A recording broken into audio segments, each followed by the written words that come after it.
दोस्तों, आईपीएल चालू होने वाला है। आईपीएल को दुनिया का सबसे बड़ा क्रिकेट लीग कहा जाता है, लेकिन जैसे ही इस लीग में कुछ उलटफेर होते हैं या अनएक्सपेक्टेड रिजल्ट आते हैं तो फिक्सिंग का जिन बोतल से बाहर आ जाता है।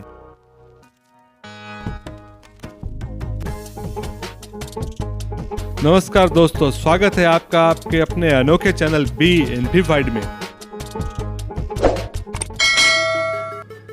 आईपीएल शुरू होते ही लोग बोलने लगते हैं कि आईपीएल में सट्टे का पैसा आता है। चूंकि आईपीएल में लाखों करोड़ों रुपए का सट्टा लगता है तो आम पब्लिक को ऐसा ही लगता है कि इसमें फ्रेंचाइजी और प्लेयर भी हिस्सेदार हैं। अपनी बात में वजन रखने के लिए 2013 स्पोर्ट फिक्सिंग स्कैंडल का हवाला देते हैं, जिसमें श्रीशांत, अंकित चौहान और अजीत चंदेला को गिरफ्तार किया गया था। साथ ही आईपीएल में फिक्सिंग का आरोप लगाने वाले तर्क देते हैं कि फ्रेंचाइजी क्रिकेटरों को इतना पैसा देती है, वह कहां से आता है, फ्रेंचाइजी कैसे कमाती है, आईपीएल में इतना पैसा कहां से आ रहा है। इन सब बातों को जवाब देने के लिए हमें आईपीएल के बिजनेस मॉडल को समझना होगा। आईपीएल का आयोजन बीसीसीआई करती है तो सबसे ज्यादा फायदे में वही रहती है। आईपीएल में पैसा कहां से आता है और किन किन को जाता है उसको हम लोग समझेंगे।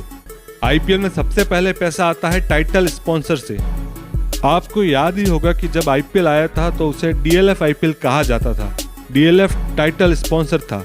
फिर आईपीएल को कहा जाने लगा पेप्सी आईपीएल और उसके बाद उसको विवो आईपीएल और आजकल इसे टाटा आईपीएल कहा जाता है।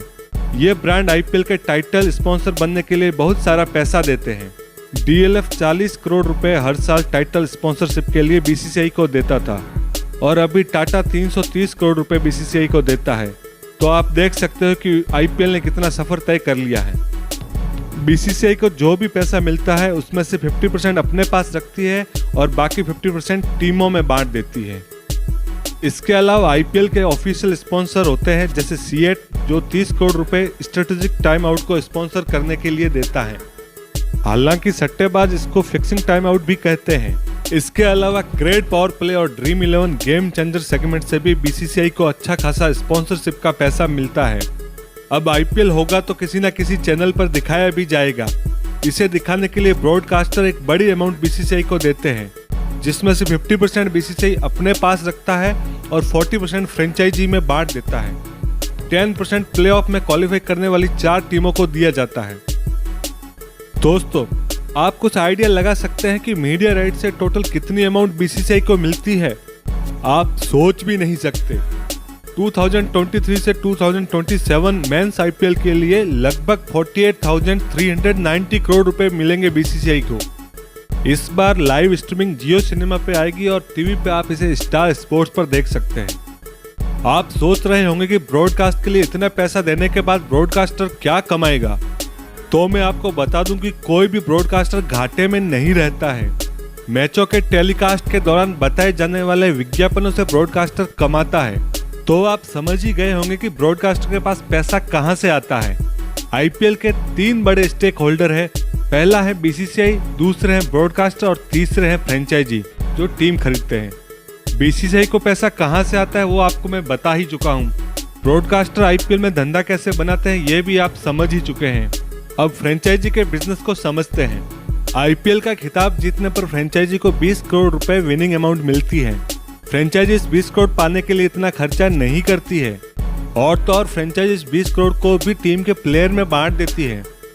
फ्रेंचाइजी प्लेयरों की सैलरी, ट्रेनिंग तथा उसके रहने खाने की व्यवस्था के लिए लगभग 200 करोड़ रुपए खर्च करती है। ये तो हुई खर्चे की बात।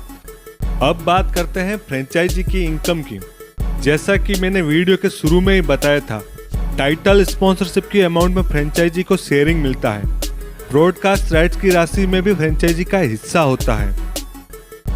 इसके अलावा टीम की किट पर लगभग 10 स्पॉन्सर के नाम होते हैं। इससे भी फ्रेंचाइजी को अच्छा खासा पैसा मिलता है। जो फ्रेंचाइजी जितनी ज़्यादा पॉपुलर होती है उसकी उतनी ही ज़्यादा ब्रांड वैल्यू होती है, और जितनी ब्रांड वैल्यू ज़्यादा होती है उतनी ही ज़्यादा स्पॉन्सरशिप के पैसे फ्रेंचाइजी को मिलते हैं। ब्रांड वैल्यू बढ़ाने के लिए ही फ्रेंचाइजी सेलिब्रिटी को थोड़ा स्टेक दे देती है। इसके अलावा फ्रेंचाइज अपनी मर्ज बेच के भी पैसे कमाती है। मर्ज यानी टीम के टी शर्ट, की चैन, कैप, टॉयज आदि भी सेल करती है, जो फैन को टीम के साथ एंगेज रखती है तथा उनको उत्साहित रखती है। इसके अलावा प्लेयरों को जो पैसा मिलता है वो तो पूरी दुनिया को मालूम है। इस प्रकार आईपीएल उसके सभी स्टेक होल्डर के लिए विन विन सिचुएशन जैसा ही है। चाहे बीसीसीआई हो, फ्रेंचाइजी हो, ब्रॉडकास्टर हो या प्लेयर हो। इसलिए पैसे की कमी की वजह से तो किसी को भी फिक्सिंग करने की जरूरत ही नहीं। आदमी की जरूरत पूरी करने के लिए तो पर्याप्त साधन है, लेकिन आदमी के लालच को पूरा करने के लिए पूरी पृथ्वी भी कम पड़ती है। इसलिए जहां पैसे का मामला होता है वहां शक की गुंजाइश हमेशा रहेगी, लेकिन न्याय के सिद्धांत के अनुसार शक के आधार पर कोई दोषी नहीं होता है। तो कैसी लगी आपको ये जानकारी और किन विषयों पर आप वीडियो देखना चाहते हैं, हमें कमेंट बॉक्स में कमेंट करके जरूर बताएं। आपके अपने चैनल बी इन्फीफाइड में।